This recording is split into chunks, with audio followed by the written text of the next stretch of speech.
Es un enorme placer para mí estar aquí en Madrid con todos ustedes en un país que durante tantísimos siglos ha estado en la vanguardia en materia de tolerancia, diversidad y aprendizaje, ¿no? Aprendizaje de la historia.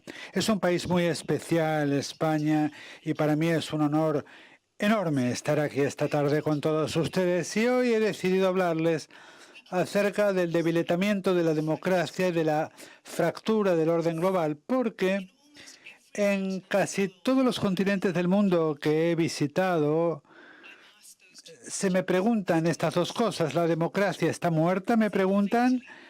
¿Está herida de muerte? ¿Y la cooperación internacional ya es algo del pasado? Y la gente de lo que habla es de la revolución que se ha producido contra las élites en todas las democracias o casi todas las democracias del mundo. Y esta revolución lleva dándose por lo menos en los últimos 3 años. Y más recientemente, creo yo, que lo que es,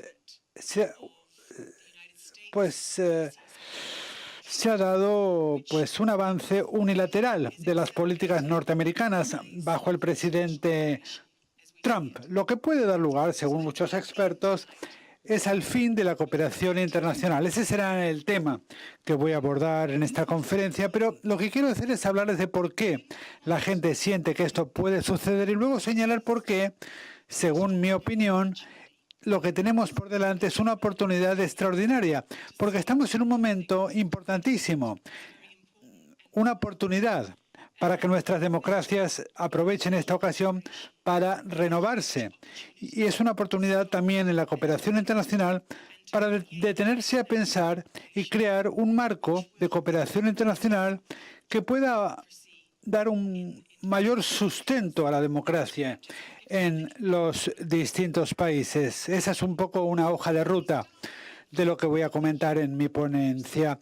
Entonces, hablemos del debilitamiento de la democracia y hablemos de cómo hemos llegado a este punto, porque en 1990, a principios de los años 90, tenemos que recordar la euforia que barrió el mundo, el sentido de que la democracia liberal, las políticas del mercado libre habían prácticamente ganado, es decir, la Unión Soviética y sus estados satélites habían perdido la batalla y su hundimiento demostraba que solamente había un modelo que funcionaba, que era la democracia liberal con políticas de mercado libre.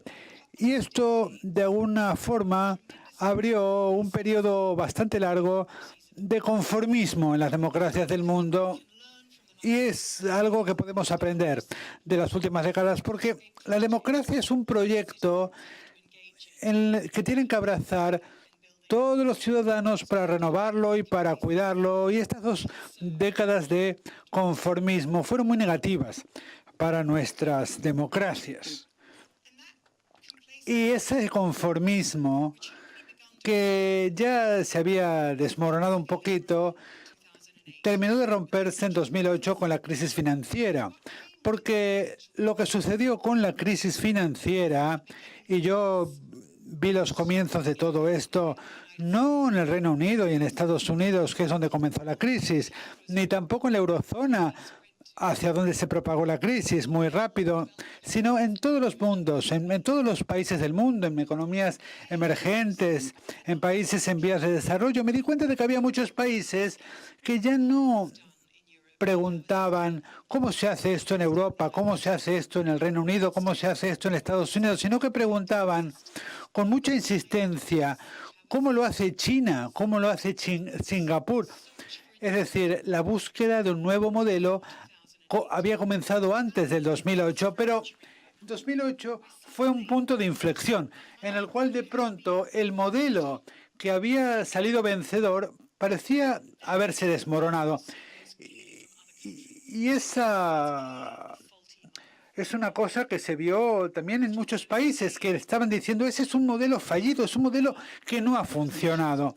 Y mis conversaciones con dirigentes chinos subrayaban esto, porque las conversaciones antes del 2008 a menudo pues tenían que ver con que los chinos decían queremos aprender de Europa, queremos aprender de Estados Unidos, especialmente cómo integrarnos dentro de las organizaciones internacionales. Pero después de 2008, pues era un poco el contrario, ¿verdad? Decían, vosotros sois quienes tenéis que aprender de nosotros, porque vuestro modelo ha colapsado y ha producido muchísimos daños. Y estas son cosas que todo el mundo sabe, pero lo que quiero señalar como primer punto en esta conferencia es que ese modelo conformista se hundió en el 2008 y dio lugar a un cuestionamiento importante en todo el mundo de la forma en la cual se implementaban las políticas del mercado libre. En primer lugar, porque parece que la expansión global de los servicios financieros no estaba bien regulada y además, cuando se producía una crisis, la globalización lo que parecía era acelerar esta crisis. O sea que lo que hubiera podido ser una crisis limitada en 6 meses, pues se había propagado por todo el mundo, gracias a o por culpa de la globalización. Por lo tanto, nos empezamos a cuestionar y todo esto. Y echamos la vista atrás en los últimos 100 años y lo que vimos es que había un patrón que se daba una y otra vez, que es la década después de que se producía una crisis financiera, se daba pues nuevamente un ascenso de la extrema derecha. Y esto es algo que sucedió muchísimas veces en la historia, una vez que se produjera una crisis financiera. Es un estudio que analizó 22 países diferentes y este es el otro efecto de la crisis de 2008, ¿verdad? Y esta es otra cosa que me gustaría señalar en cuanto a hacia dónde nos hemos dirigido, ¿no? Es que bastantes de vosotros que estáis en esta sala, presumo que sois por lo menos tan jóvenes como yo o un poquito mayores, pues nosotros crecimos en un mundo en el que había una expectativa de que nuestras vidas iban a mejorar, sin lugar a duda. En 23 de los países, de los 25 países más ricos del mundo, un 50% de la población en la última década han asistido a un estancamiento o a una incluso reducción de sus ingresos. O sea que la era en la cual se presumía que la vida iba a mejorar se ha acabado. Y además hay que añadir a esto que los seres humanos son mucho más sensibles a perder cosas que a ganar cosas. La aversión a las pérdidas es algo muy potente. Y las pérdidas tienen un impacto importantísimo en la política a nivel mundial. Y esto lo señalo porque, aunque vemos los datos y vemos las cifras, en muchos países la gente un poco menosprecia, ¿no?, a los votantes. Ah, bueno, los que han votado el Brexit son tontos porque luego van a perder su empleo cuando el Brexit se produzca. En Estados Unidos también los que votaron a Trump son imbéciles, van a perder el empleo y sus vidas se van a convertir en una cosa tremenda. Pero no hay que menospreciar a la gente, porque la gente vota y para mí, la gente, cuando votas en este sentido, significa que no confían en que el sistema realmente represente sus intereses. Si nos fijamos en Estados Unidos, por ejemplo, la mortalidad infantil, o sea que por cada 100.000 nacimientos en Estados Unidos, hace 15 años, 11 bebés morían. Hoy por hoy esta cifra es de 26. Y esto es algo sin precedentes en un país rico.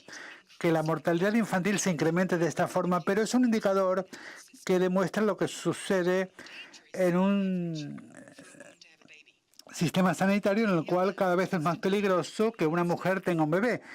Y en Estados Unidos también hay otra estadística muy interesante. La esperanza de vida de los ciudadanos blancos de clase media no hispanos está reduciéndose. Y Esto es un dato increíble en uno de los países más ricos del mundo, en el que cabría esperar que este tipo de población pues incrementara su esperanza de vida. Y pongo de manifiesto el tema de la pérdida, porque no son los americanos más pobres los que votaron a Trump, o los británicos más pobres los que votaron por el Brexit, o los más pobres de Brasil, o de las Filipinas, o de Polonia, o de Hungría, o de Turquía.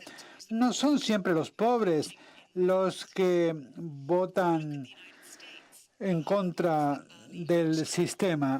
En Estados Unidos, pues se ha publicado un libro en el cual la autora describe a los norteamericanos blancos de clase media que sienten que llevan demasiado tiempo haciendo cola para que se les materialice el sueño americano y de pronto empiezan a sentir que otras personas se les estaban colando en esta cola, las mujeres, los negros, las minorías, los inmigrantes, los refugiados, y entonces se han rebelado contra ello. Y esto lo que señala es la idea de perder tu estatus, perder tus derechos, ¿no? Y esto es lo que explica esta rebelión contra el sistema. Ahora bien, ¿debemos preocuparnos? Esta rebelión contra el sistema es algo que simplemente nos debe despertar y hacer que renovemos nuestras democracias, o es algo que va a debilitar nuestras democracias y hacerlas frágiles y facilitar que fuerzas no democráticas se hagan con el poder? Esa para mí es la esencia de la cuestión. Y creo que vemos tres cosas. En primer lugar, los populistas pues están haciendo cosas que tenemos que tener en cuenta. En primer lugar, los populistas apelan a las preocupaciones de la gente. La forma en la que utilizan el lenguaje pues es tal que la gente siente que les representan. Esto no es necesariamente algo auténtico. Nadie puede decir que Donald Trump haya sido un obrero de la construcción. Pero el éxito de los populistas nos demuestra, de alguna forma, que los votantes consideraban que los políticos estaban un poco fuera de la realidad, diciendo, por ejemplo, que el Brexit iba a causar una caída del 1,5% del PIB y que era una mala idea porque la Unión Europea era algo muy positivo, sin que nunca, en primer lugar, se hubiesen molestado en preguntarles a las personas cuáles son tus prioridades, qué es lo que te preocupa a ti, porque realmente el PIB del Reino Unido no está en la prioridad de la gente, no está en la prioridad de los votantes. Y esa sordera, ese no escuchar a la gente, la forma en la que la gente percibe a los políticos que utilizan empresas de comunicación para intentar vender sus ideas y no escuchar a la gente, pues esto es algo que ha provocado esta rebelión contra el sistema. Otra cosa que hacen los populistas muy bien es emitir mensajes sencillos y directos, a menudo mensajes muy simplistas y a menudo falsos, pero mensajes sencillos y directos. No es el lenguaje de la dirección de empresas, del pragmatismo, no son mensajes de vota por nosotros porque pues vamos a intentar invertir más en alianzas público-privadas, sino que son mensajes muy directos y muy claros. Vamos a asegurarnos de que consigas un trabajo, vamos a asegurarnos de que nadie te quite tu puesto de trabajo. O en toda Europa, pues ha habido una serie de proposiciones sin fundamento. Por ejemplo, los inmigrantes son los que te quitan tu empleo, por lo tanto vamos a detener la inmigración. O sea que los populistas hablan directamente sobre las cosas que a la gente realmente le importan. Y otra cosa, la tercera que hacen los populistas, es que lo que aportan a la política nos muestra hasta qué punto los últimos 30 años han sido una política de pragmatismo y de contención. Y esta política siempre ha estado inmersa en un mensaje transformacional, un mensaje de redención. En Brasil, en las Filipinas, en el Reino Unido, en Francia, en todas partes. Y esto tiene una fuerza evidentemente energizante. Puede ser para algo malo, pero también puede ser para algo bueno. Y señalo estos tres elementos porque creo que el populismo, para muchas élites, supone algo malísimo. Pero estas tres cosas que he mencionado no son cosas malas, son cosas que el sistema tiene que aprender y además aprenderlo rápido. Escuchar al electorado y encontrar una forma auténtica de representar lo que a la gente realmente le importa. Hablar de forma muy directa de temas que realmente preocupan al electorado y también tener algún tipo de mensaje transformacional dirigido a una población que está temerosa y que está preocupada. Ahora, ¿qué es lo que debilita a nuestra democracia? Pues es muy sencillo. Cuando los políticos utilizan estos mensajes y luego, de alguna forma, ningunean o dañan a las instituciones clave de la democracia. Ahí es cuando empiezan los peligros. En primer lugar, el Estado de Derecho. Y lo que hemos visto en muchos de los líderes políticos que he mencionado es un desprecio del Estado de Derecho, un deseo de marginar a los jueces, ningunear las limitaciones al poder de la policía, en nombre de ser expeditivos, pues de alguna forma hacer a un lado el Estado de Derecho. Fijaros en Brasil, ¿no? Que se ha dicho, le voy a dar a todos los ciudadanos una pistola para que se defiendan. O en Estados Unidos, cuando el presidente Trump hablaba con menosprecio de los jueces y de sus opiniones y de por qué a los jueces no hay que hacerles caso. Incluso en el Reino Unido, los titulares de ministros menospreciando las decisiones judiciales. Y esto es muy peligroso para nuestras democracias porque solamente es el sistema de Estado de Derecho que nos permite asegurar que todos los ciudadanos sean iguales frente a la ley. Y otra cosa un poco más polémica quizás y que sea polémica también en España es recurrir a lo que llamamos la democracia directa y recurrir, porque todos vivimos en democracias representativas. Y vamos a parar un poquito para pensar en qué significa esto. La mayor parte de las decisiones que toma un gobierno son decisiones complejas o son decisiones que requieren compromisos difíciles. Construyo el puente en esta ciudad o en esta otra ciudad. Utilizo el dinero público para financiar un tratamiento para el cáncer que tiene tu padre o para el que tiene el padre de esta otra persona.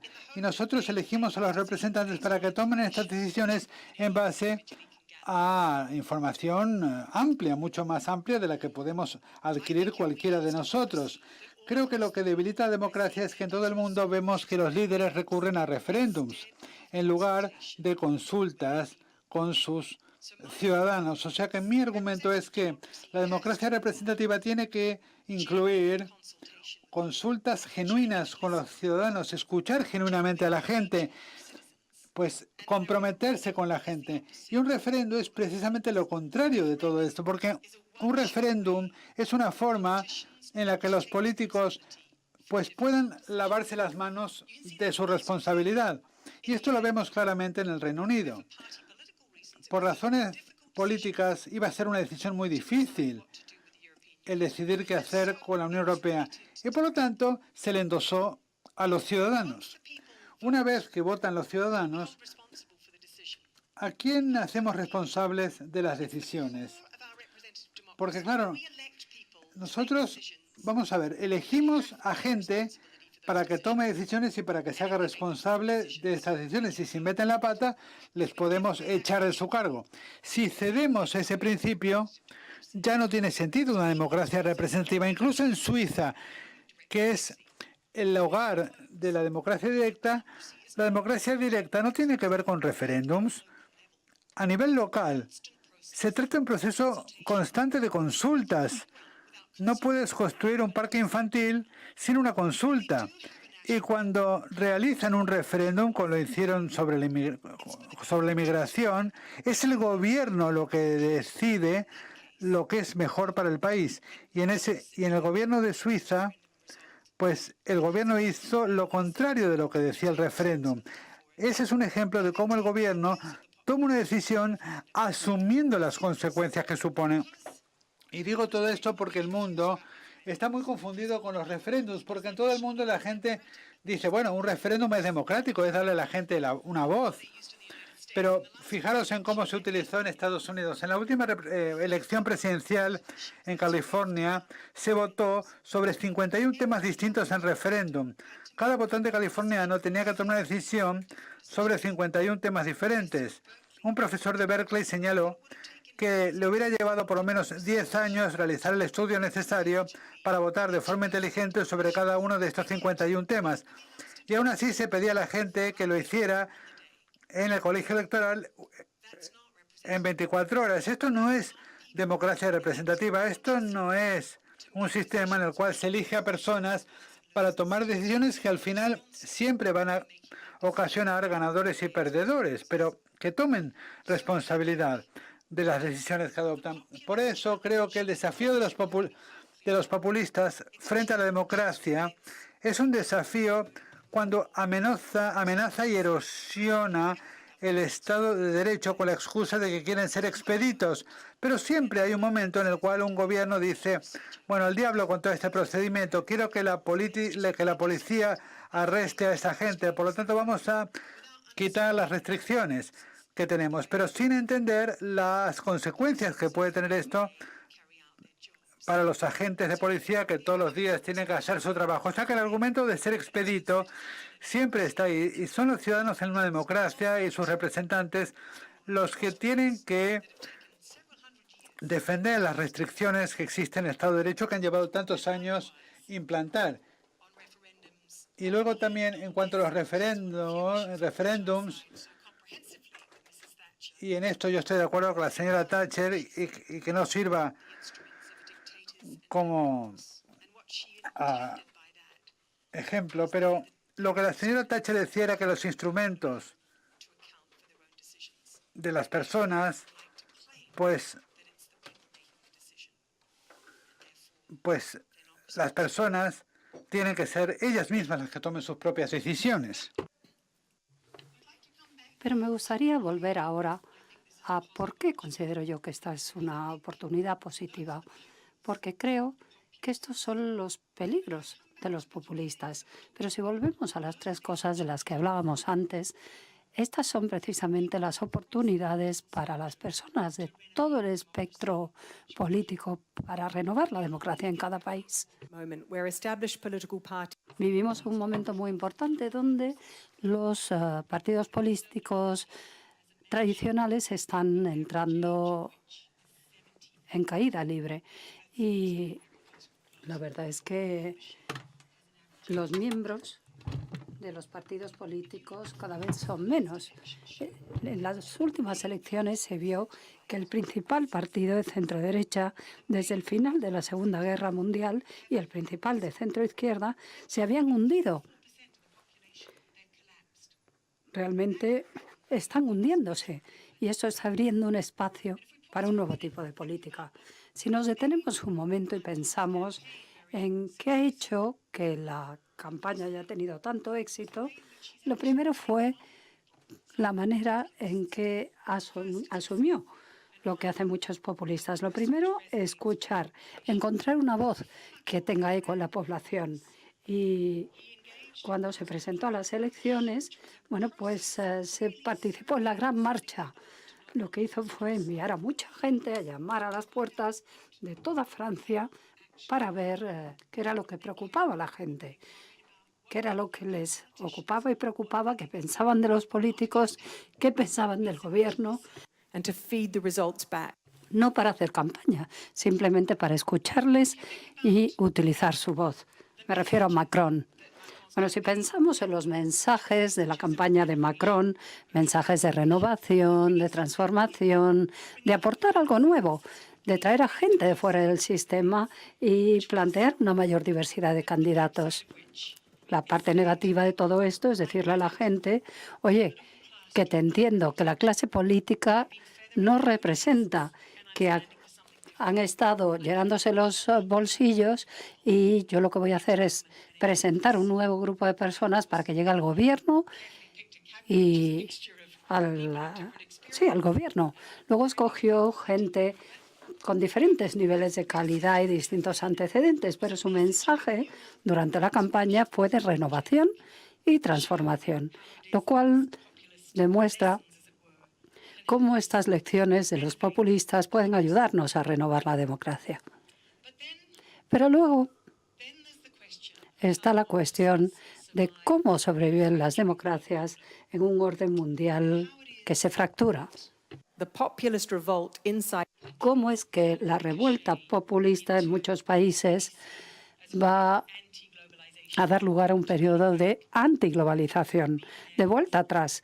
Y la verdad es que ya hemos estado en esta situación. En los años 80, bueno, se produjo la globalización mayor de la historia, si tenemos en cuenta la inmigración. Y para el año 2014, pues vimos que cambió la situación. Y eso es lo que preocupa a la gente en el actual orden mundial. Y la lección es que para impedir que esto ocurra, hace falta un líder, hace falta un país que esté dispuesto a establecer ciertas normas, reglas y que todo el mundo las cumpla.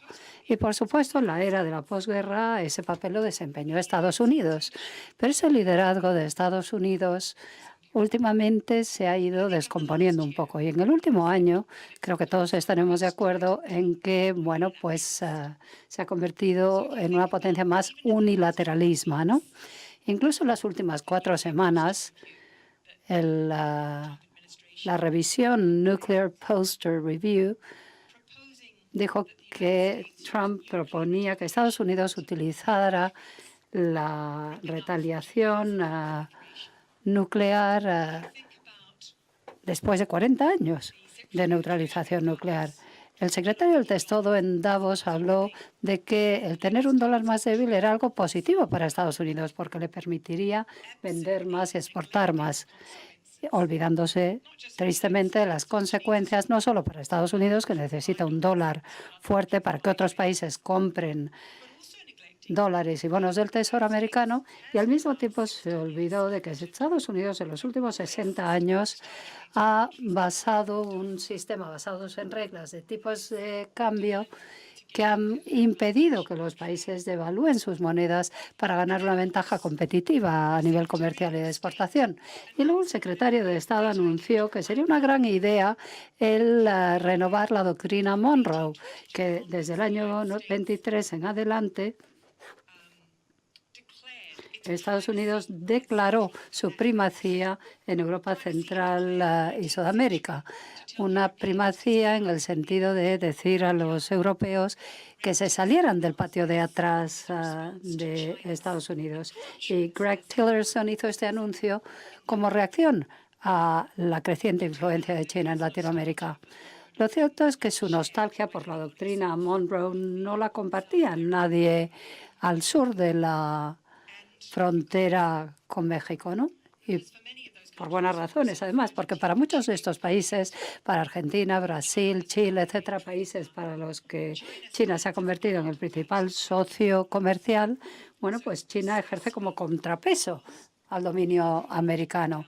Y, de hecho, por esa doctrina Monroe están intentando entablar esa relación con China. Todo esto puede sonar familiar a cualquiera que presenciara los primeros años de la administración Reagan de unilateralismo. Él dijo, no deberíamos buscar la no proliferación nuclear, debemos buscar la supremacía nuclear, debemos dejar de ayudar a todos esos países ahora ocuparnos de nosotros. Nos olvidamos de que Reagan llegó al cargo con toda esta palabrería unilateralista, pero luego, en cuanto empezó a gobernar, se dio cuenta que tenía que cooperar. ¿Podemos confiar en que esto ocurra con el presidente Trump? Pues yo creo que no, porque en los años 80 la Unión Soviética ya estaba en declive y Estados Unidos claramente seguía siendo el que tenía la hegemonía y claramente seguía teniendo el control. Fijaos en lo que ocurrió cuando se retiró de la UNESCO. Cuando lo hizo, consiguió incluso más poder en la UNESCO, una organización de la que ya no era miembro y a la que no pagaba cuotas, ¿no? ¿Por qué? Pues porque la UNESCO lo que más quería era recuperar la participación de Estados Unidos. Pero yo diría que no podemos garantizar que eso vaya a ser así. Estados Unidos ha mostrado que ya no puede depender de esta lógica. Lo primero que hizo el presidente Trump, y cualquier presidente democrático hubiera hecho lo mismo, fue retirarse de la Alianza Transpacífica. 12 países que formaban parte de esta asociación comercial. Se suponía que si Estados Unidos se retiraba, esta alianza se colapsaría. ¿Qué ocurrió? Pues que varios meses después los 11 países restantes dijeron que continuarían adelante sin Estados Unidos. Lo segundo fue retirar Estados Unidos o anunciar que Estados Unidos se iba a retirar tan pronto como pudiera del proceso del clima de París. ¿Y qué ha ocurrido desde que Estados Unidos hizo esta declaración? Pues que el resto de los países del mundo se han unido a esa declaración. Estados Unidos, de hecho, ahora es el único país del mundo que no participa del proceso del Tratado del Clima de París, lo cual es extraordinario. El presidente Trump anunció también que tenía muchas reservas con respecto a OTAN. Quizá pensaba que Estados Unidos no debía formar parte de OTAN. Y lo que hizo fue hacer pensar a los europeos en cuál debería ser su estrategia de seguridad sin Estados Unidos. Y esto hizo que el secretario de Defensa americano el pasado fin de semana, pues se dirigiera a la Unión Europea y les dijera, oye, todo esto lo tenéis que hacer dentro de la OTAN. Con lo cual esto demuestra que esa idea de que América es lo primero, en realidad no es América unilateral. Están revisando esas ideas. No quiero decir con eso que no tengan poder para influir en algunas áreas de cooperación, pero lo que está claro es que no tiene ni de lejos el poder que tenía antes. Y eso, en mi opinión, plantea dos oportunidades muy importantes. La primera es que otros países pueden unirse ahora y utilizar las instituciones que Estados Unidos lideró y ayudó a forjar para hacer cooperación en sus propios términos y renovar esas instituciones para que la cooperación funcione mejor. Esa es la primera oportunidad. La segunda es comenzar a reforjar la cooperación internacional para que aborde de forma más clara y directa problemas de acción colectiva a nivel mundial. Me refiero a aquellos problemas que, a menos que colaboren todos los países, un país a título individual no va a poder lograr nada. Lo digo porque uno de los efectos de la cooperación bajo un solo líder es que llega un momento en que refleja las preferencias, en este caso de Estados Unidos.